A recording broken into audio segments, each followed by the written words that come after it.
What is the Food is Free project and what does it mean to you? The Food is Free Project is a nonprofit organization that is based around building communities and growing food. So,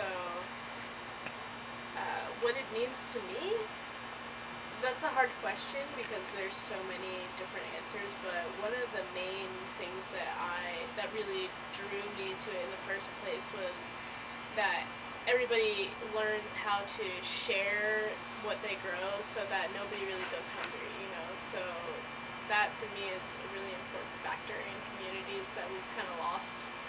There's people that are starving that are our neighbors and we don't really know what to do about it. But if we all grow our own food and share it, then that kind of solves that problem, at least on a small scale. How hard is it to start your own garden? Like, what does it take for it to be successful? Um, it's not that hard, but it definitely takes a lot of dedication, and you you really have to do your research.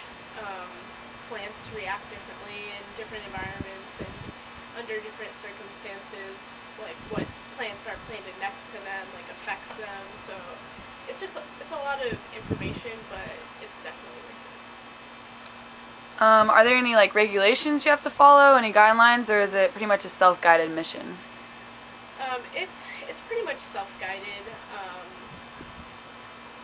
We all just kind of do our own thing as long as you're to be a part of the organization.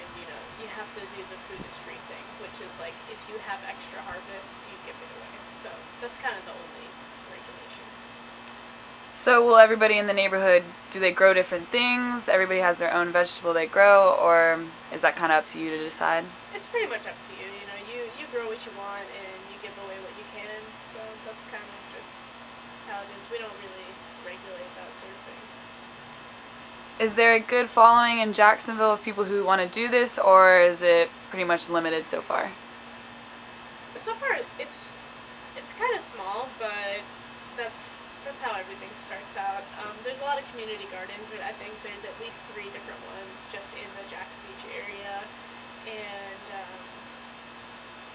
you sort of notice it after you start planting stuff in your front yard and people see that you're growing stuff. A lot of our neighbors started growing stuff out in their front yard too. Like 2 houses down, they've got a ton of tomato plants, and this neighbor right over here just got a citrus tree. So you can kind of see it rippling out in small ways throughout the community.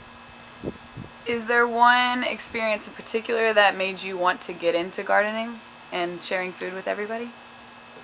Um, well, like I said, like hunger is just a really just hits home with me just to see so many people all over the country and all over the world that don't have enough food when there's people that are throwing out. I mean, we throw out 40% of the food that we have here in the United States. So to be able to be a part of something like growing your own food and being able to feed yourself, and I mean, it's just really rewarding, that part of it. But yeah. So, if you wanted to get involved with Food is Free Project, how would you go about doing so? You can Google Food is Free Project and their main website will come up. Um, for for the Jacks one, I guess you could just go on Facebook and type in Food is Free Jacks. But really, you can just go out there on your own. There's no it's not like a club or anything. You just grow your own food, and a lot of people just put it out, at the end of their driveway with the sign that says "Food is free." Take what you need, and that's kind of how it goes. It's not really super formal or anything like that. So, what have you learned from your experience with this kind of organization? Um, there's so much to learn about gardening. It's just like a whole different world. And something that I learned that's really cool is how to do your own compost. So we take all of our scraps from the kitchen and we just throw them in this compost, and that way we can use it to organically fertilize, and it just has a bunch of other good qualities about it, but it helps us to not waste anything, any part of like any vegetable or anything like that. So that's really cool to me. So compost is stuff that you use to help. Like, what Yes. is So compost? compost is basically organic matter that, like vegetable scraps.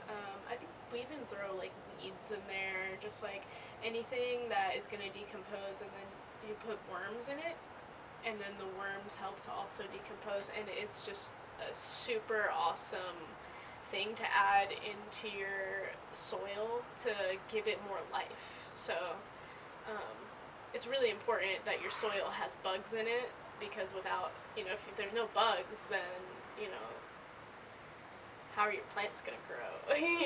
It's a whole cycle, and a lot of people want to use chemicals on their plants because it's easier and it gives you bigger plants and this and that. But if you have a good solid compost, you don't need any chemicals at all to make your plants like thrive. Really, it's really nutrient dense, so they thrive really well when you have a really solid compost that you can feed them with.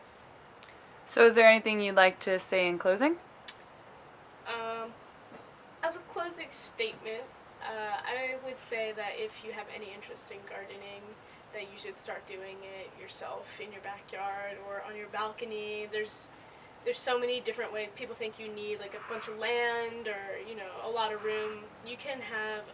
We had a balcony garden, and we grew like a ton of kale and like a bunch of lettuce and stuff like that, and it was a really tiny balcony. So if you want to do it, you should totally do it. Don't let anything hold you back, especially because you know organic food's really expensive at the grocery store, and if you just grow your own, it's like yeah, it costs some money to get it started, but once you've got it going, like you can have your harvest and share it with your neighbors, and it's a really awesome thing to be a part of. All right, awesome. Thank you, Bianca. You're welcome.